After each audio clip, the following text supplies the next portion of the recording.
कहानी, अधूरी मोहब्बतें और नगरिया मुंह का राज। नगरिया मुंह एक ऐसा गांव जहां समय मानो ठहर गया था। हरे भरे खेत, पीपल का घना पेड़, नहर की शांत बहती धारा और पास की भट्ठा, यह सब मिलकर गांव को एक अद्वितीय सुंदरता प्रदान करते थे। गांव के बीचों बीच एक प्राइमरी स्कूल था जहां बच्चों की खिलखिलाहट से हर सुबह गूंजती थी।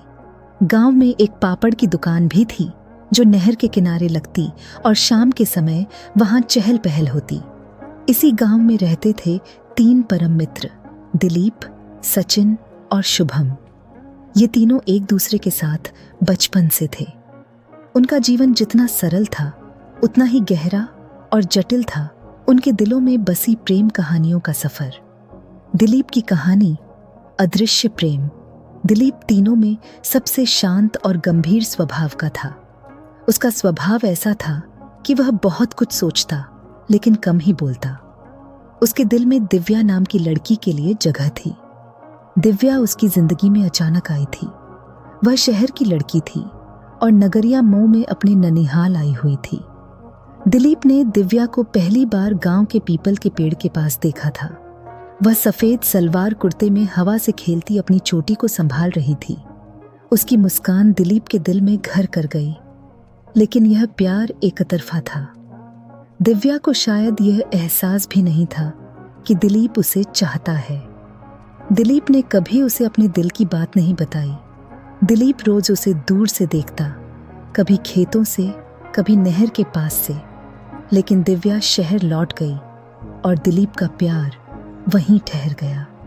यह अदृश्य प्रेम उसकी जिंदगी का हिस्सा बन गया, जिसे उसने अपने दोस्तों के साथ भी कभी पूरी तरह साझा नहीं किया।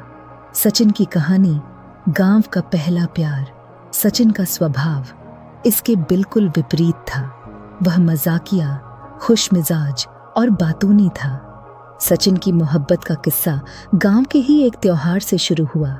संध्या, जो पड़ोस के गांव की रहने वाली थी, अपने रिश्तेदारों के साथ मेला देखने आई थी। सचिन ने उसे पहली बार झूले पर बैठे देखा। संध्या का व्यक्तित्व सहज और आकर्षक था। सचिन ने उसकी तरफ एक फूल फेंका और संध्या की हंसी से ही उसने समझ लिया कि यह प्यार की शुरुआत है। दोनों अक्सर नहर के पास मिलते पापड़ की दुकान पर बैठकर बातें करते और गांव के त्योहारों में साथ घूमते। लेकिन उनकी कहानी पर एक अंधेरा तब आया जब संध्या के परिवार ने उसकी शादी किसी और के साथ तय कर दी। सचिन ने संध्या को रोकने की कोशिश की, लेकिन गांव की परंपराएं और परिवार का दबाव उनके प्यार पर भारी पड़ गया। शुभम की कहानी रिश्तेदारी का प्यार। शुभम सबसे चंचल और जिंदा दिल था। उसकी प्रेम कहानी सोनाली से जुड़ी थी, जो उसकी रिश्तेदारी में थी। सोनाली और शुभम बचपन से एक दूसरे को जानते थे। वह जब भी गांव आती, दोनों साथ घूमते, नहर के किनारे घंटों बातें करते और बैलगाड़ी में बैठकर खेतों का चक्कर लगाते।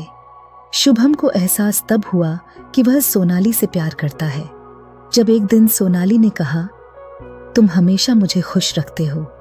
लेकिन उनकी कहानी भी पूरी नहीं हो पाई। सोनाली के परिवार वालों ने उनकी नजदीकियों को गलत समझा और उसकी शादी कहीं और करवा दी। शुभम ने सोनाली को आखिरी बार भट्ठा के पास देखा था, जब वह अपनी विदाई पर रो रही थी। उस दिन शुभम का दिल टूट गया। धोखेबाज मित्र, अनिल और नहर का रहस्य, इन तीनों की जिंदगी में जो चीज सबसे बड़ी बाधा बनी वह थी उनका तथाकथित मित्र अनिल।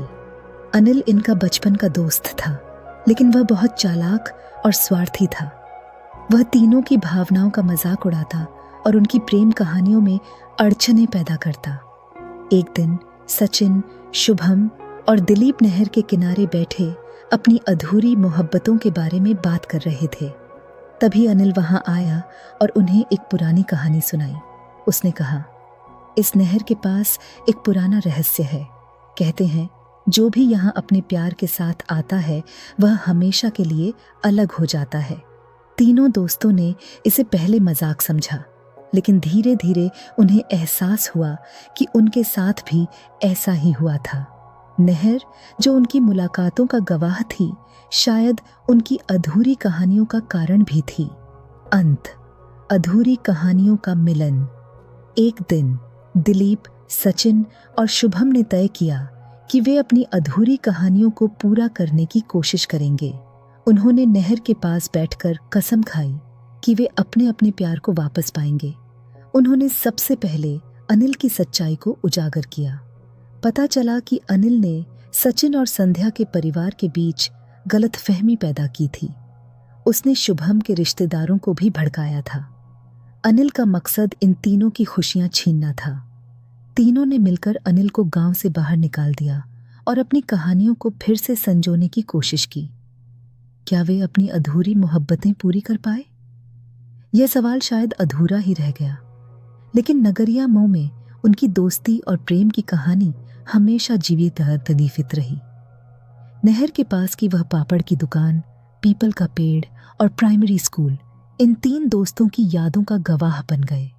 यह कहानी सिर्फ अधूरी मोहब्बतों की नहीं, बल्कि सच्ची दोस्ती और साहस की है।